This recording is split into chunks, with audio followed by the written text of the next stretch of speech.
अवधूत चिंतन श्री गुरुदेव दत्त श्री स्वामी समर्थ. नमस्कार मंडळी. पहा मंडळी, आपल्या आयुष्यात जेव्हा अडचणी येतात, जेव्हा संकटे येतात, तेव्हा नेहमीच हाच प्रश्न पडतो की याच्यातून मार्ग कसा काढायचा. म्हणजेच की काय तुमच्या आयुष्यात आता समजा तुमची कुठली तरी सेवा चालू आहे आणि ती सेवा चालू असताना तुमच्या आयुष्यात प्रचंड अडचणी वाढल्या आहेत. म्हणजे सेवा सुरू करण्याच्या आधी अडचणी होत्यात, पण सेवा सुरू केल्यानंतर त्या अडचणी तुमच्या प्रचंड वाढल्या. असं का होतं? तर त्या संदर्भातीच माहिती आज आपण बघणार आहोत. तर चला व्हिडिओला सुरुवात करूया. पहा मंडळी, सगळ्यात आधी एक गोष्ट खूप महत्त्वाची आहे, ती तुम्ही लक्षात ठेवा. आपण कुठलीही पण सेवा करत असतो. महाराजांची आपण सेवा जन्माला येतो तेव्हा 5 रण घेऊन येतो. आता काही लोक म्हणतात, ताई मागचा जन्म आपल्याला माहिती नाही, याच्यानंतर काय होणार आहे हे पण आपल्याला माहिती नाही. त्यांनी आवर्जून गरुड पुराण ऐकावं, कारण की संक्षिप्त श्री मद भागवते ग्रंथाचं पारायण करावं. त्यांना त्यांच्या सगळ्या प्रश्नांची उत्तरे मिळतील. तर आपण जेव्हा जन्माला येतो तेव्हा भरपूर काही घेऊन येतो. आपण लग्न झाल्यावर पण आपण आपल्या सासरी भरपूर काही घेऊन जातो. त्याच पद्धतीने आपल्याला लग्न झालं आहे किंवा लग्न झालं आहे, आपल्या अडचणी पण तेवढ्या वाढल्या आहेत. पण महाराजांच्या सेवेत आल्यामुळे ना ताई, आमच्या खूप अडचणी वाढल्यात. कमी तर अजिबात काही झालं नाही, पण अडचणी वाढल्या. असं का होतं असेल?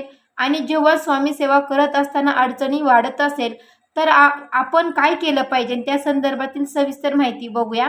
श्री स्वामी समर्थ. नमस्कार मंडळी, तुम्हा सर्वांचं आपल्या एका नवीन व्हिडिओमध्ये स्वागत करते. चॅनलवर नवीन असाल तर आत्ता सबस्क्राईब करा आणि कमेंट बॉक्समध्ये श्री स्वामी समर्थ लिहायला अजिबात विसरू नका. सगळ्यात आधी, सेवा करत असताना अडचणी वाढतात, कारण आपलं जे काही दोष आहे, जे काही ऋण फेडण्यासाठी आपल्याला जन्म झाला आहे, ज्या काही दोषांना घेऊन आपण जन्मास आलो आहोत. बऱ्याच वेळा असं होतं, एखाद्याला एवढी फायनान्शियल अडचणी येते, खूप अडचणी येते. आता अगदी जवळचा एक अनुभव सांगते. आता या नाशिकमध्ये पुण्यामध्ये बरेच काही काम चालू आहे, रोडचे काम चालू आहे. अगदी जवळचे दिदी तर ते कॉलेजला चालली होती, म्हणजेच की ती लेक्चरला होती, कॉलेजला ती चालली होती आणि पूर्ण तिचं एक गाडीने तिला धडक दिली आणि ती खड्ड्यामुळे अशा प्रकारे बरेच घडत असतात. त्यामुळे त्या गाडीने तिला धक्का दिला, त्याच्यामुळे तिचा बराच चेहरा खराब झाला आहे. आता पाहायला लागला आहे, बऱ्याच चेहरा तिचा खराब झाला. मग ती अर्धा थोडंसं प्लास्टर सर्जरी वगैरे तिला करावी लागली आणि ती पिरियडमध्ये आईचं गुरुचारित्र पारायण संपलंच होतं आणि दुसऱ्या तिसऱ्या दिवशी ही घटना घडली. तर पहा मंडळी, कारण की अशा भरपूर संकट येतात. तिची ही जी घटना घडली, रागवलेल्या मुलीने आईला विचारलं, एवढं महाराजांचं करत होती, काय झालं माझं बघ. तेव्हा तिला त्या मावशीने तिला तेच उत्तर दिलं, बाई तू थोडक्यात निभवलं ग म्हणे. म्हणजे मला काय सांगायचं आहे, जेव्हा आपण जेव्हा सेवा करत असतो ना, तेव्हा आपल्या अडचणी वाढत राहतात, आपलं संकट वाढत राहतं. पण त्या संकटातून कोण तारतं? आपले सेवाचं आपल्याला तार असतो. नेहमी आपण हा विचार करतो, एवढं केलं मग काय भेटलं मला. आपण मनाला तेच सांगा की बाबा, ह्यांच्यापेक्षा काहीतरी वाईट विपक्षित घडणार होतं, पण त्या सेवेमुळे तारलं. तुम्ही कुठल्याही देवाचं नामस्मरण जसं की जप, दान, पारायण करत असतात, तर पहा मंडळी, तेव्हा अडचणी का वाढत असतात? तर तुमचे हे दोष आहे. तुमच्या हे ज्या काही अडचणी आहेत, काम, क्रोध, मद, मोह, मत्सर, जे तुमच्या शरीरामध्ये ठाम मांडून बसलेलं आहे, ते तुमचं काहीतरी चांगलं करत आहे. कारण जेव्हा आपण आध्यात्मिक होतो तेव्हा एखादं पारायण ग्रंथाचं नामस्मरण करत असतो, तेव्हा सगळ्या प्रकारच्या ज्या काही निगेटिव्ह आहे, जो काही निगेटिव्ह थॉट आहे, तो आपला हळूहळू कमी होत असतो, जो आपल्या हळूहळू बाहेर पडत असतोच.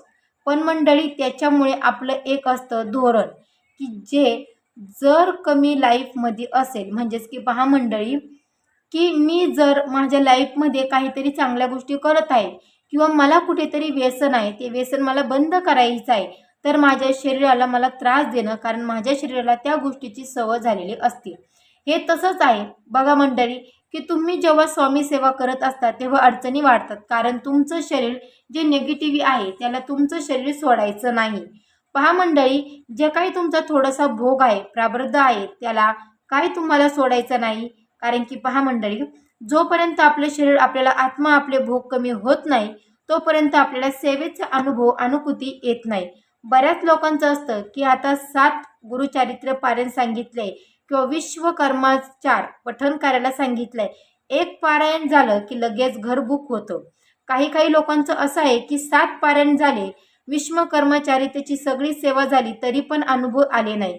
पण मला तेच सांगा तुम्हाला मंडळी, मला हेच सांगा की जर आपल्या अडचणी, फायनान्शियल अडचणी एवढ्या आहेत, तर आपल्याला एवढी ढगभर सेवा करायची असते, तेव्हा त्या अडचणी कमी होतात. आता तुम्ही म्हणाल, इतक्यासाठी इतकी सेवा का करायची? कारण आपले जे काही वाईट गुण आहे, जे काही ऋण आहे, याच्यातून सुद्धा आपल्याला मुक्ती मिळवायची आहे.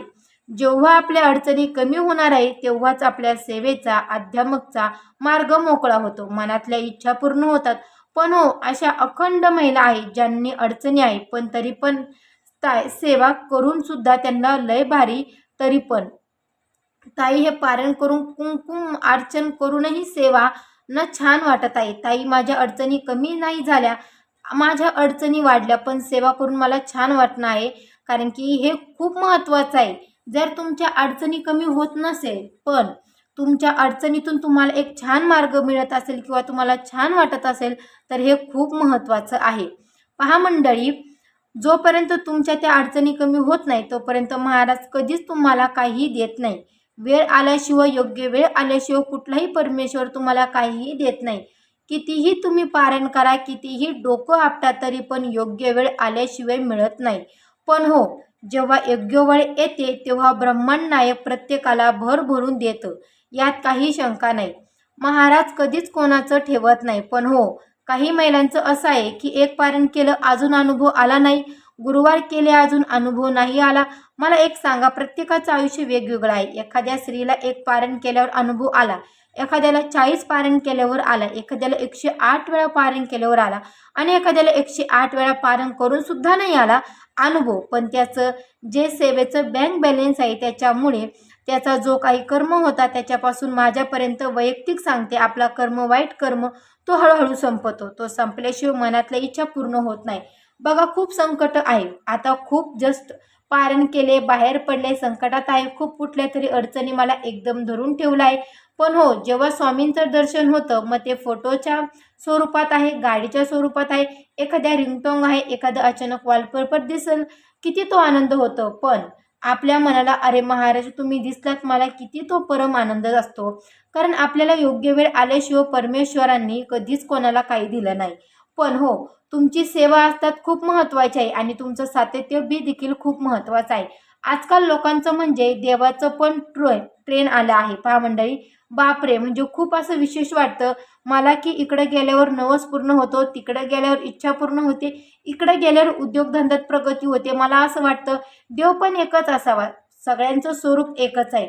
पण मला माहिती आहे ना की आता समजा आपण आपलं कुलदैवत, कुलदेवीची सेवा करत असतो, भगवान विष्णू, माता लक्ष्मीची सेवा करत असतो, गणपती बाप्पाची सेवा करत असतो, सगळ्यांचं मूळ एकच आहे. पण एखाद्याने सांगितलं की हा ट्रेंड आलाय, या राज्यात जाऊन तुम्ही देवाची उपासना करा व तुम्ही कर्जमुक्ती व्हाल, का आपल्याला स्वामींवर विश्वास नाही का? मला एक सांगायचं आहे, परमेश्वराने खूप काही द्यावं, मी असं नाही म्हणत की त्यांच्या सेवेत अनुभव नाही. पण आपल्याला आहे ना, आपल्या महाराज त्यांच्यावरचीच त्यांची सेवा रणमान असावी, त्यांच्या सेवेतच आपण तल्लीन व्हावं. योग्य वेळ आल्यावर आपल्याला देखील मिळणार आहे. आणि मी खरं सांगते, जे नशिबात नाही ते सुद्धा महाराज देण्याचं काम करतात. महाराजांचा ट्रेंड आला आहे, मी असं अजिबात नाही म्हणणार. भक्ती आहे, लोकांना अनुभव आलेला आहे. आपल्या वडिलांच्या वडिलांच्या वडिलांच्या जन्माच्या आधीपासूनच महाराज आहे, म्हणून त्यांचा कधीही ट्रेंड वगैरे नाही. ते ब्रह्मांड नायक आहेत. एवढंच नाही की महाराजांची अनुभूती, प्रचार प्रसार खूप झाला आणि लोकांना अनुभव आलेला आहे. आणि आधीचा काळी असं होतं की गुरु आपले शिष्य निवडायचे. आजकालचं असं आहे की शिष्य आपले गुरु निवडतात. आणि अर्थात स्वामी सेवा आहे, ज्यांच्या घरात स्वामी सेवा होते त्यांना अनुभव येतातच. म्हणून दर अचानक लोक बघा एवढी स्वामी भक्त झाले आहेत की स्वामींवर प्रेम करणारे आहेत, करतात. पण फक्त निमित्त मात्र असतो की कोणाकडनं किती सेवा करून घ्यायची, काय करायचं, सगळं महाराज ठरवतात. आपण कोणाकडे काय ठरवणार नाही. पण मंडळी, फक्त तुम्हाला एक सांगायचं आहे की तर स्वामी भक्त करणं सोपं आहे, स्वामींची सेवेत येणं खूप सोपं आहे, जाणं तर त्याहून सोपं आहे. पण इतकं टिकणं, कारण तिथे ते परीक्षा घेतली जाते, बघितली जाते. खरं तर देव कोणाची परीक्षा बघत नाही. आपलं जे काही कर्म आहे, आपला जो काही दोष आहे, त्याच्यानुसार आपला अनुभव मिळत असतो. पण एकच आहे, तुमचं सातत्य असणं महत्त्वाचं आहे, की परमेश्वर तू माझ्यासोबत आहे हे महत्त्वाचं आहे. बाकी मला दुसरं काहीच नको, ते सातत्य तुमचं असणं महत्त्वाचं आहे. आणि जेव्हा ह्या सातत्याने तुम्ही सेवा करता, तेव्हा अडचणी जरी काढल्या तरी पण आपल्याला दुःख होत नाही. कारण आपल्याला माहिती आहे की महाराज आपल्यासोबत आहे आणि त्याचसोबत असणं म्हणजेच की जग जिंकण्यासारखं आहे. आपण नेहमी म्हणत असतो की महाराज मला भरपूर द्या, मला हे द्या, मला ते द्या, असं द्या, तसं द्या. खरं तर काही न मागता सेवा करणं हे प्रत्येकावर वेळ येतेच, की महाराज काय मागावं, काय मागावं तुमच्याकडे, कारण तुम्ही मला भरभरून दिला आहे. हा एवढंच आहे. सुरुवातीला थोडंफार परीक्षा महाराज बघत असतात आणि त्यांना हौस नाही. आपले जे काही कर्म आहे, आपले जे काही कर्म आहेत, वाईट कर्म आहेत, त्यांच्यानुसार आपल्याला फळ मिळत असतं. पण होय, सातत्य ठेवलं तर सगळे कर्म, सगळा दोष आपल्या याच्यातून बाहेर काढतो आणि महाराजांच्या चरणी आपल्याला तल्लीन करतो. त्यांच्या नामस्मरणात आपल्याला तो तल्लीन करतच असतो. पण आजीच्यासाठी फक्त इतकी झालेली सेवा मी स्वामींच्या चरणी रुजू करते. पहा मंडळी, तुम्हाला जर हा व्हिडिओ आवडला असेल तर ह्या व्हिडिओला नक्की लाईक करा, शेअर करा. चॅनलवर नवीन असाल तर आपल्या चॅनलला देखील सबस्क्राईब करा. कमेंट बॉक्समध्ये श्री स्वामी समर्थ लिहायला अजिबात विसरू नका. भेटू अशाच एका नवीन व्हिडिओमध्ये. तोपर्यंत सर्वांना श्री स्वामी समर्थ.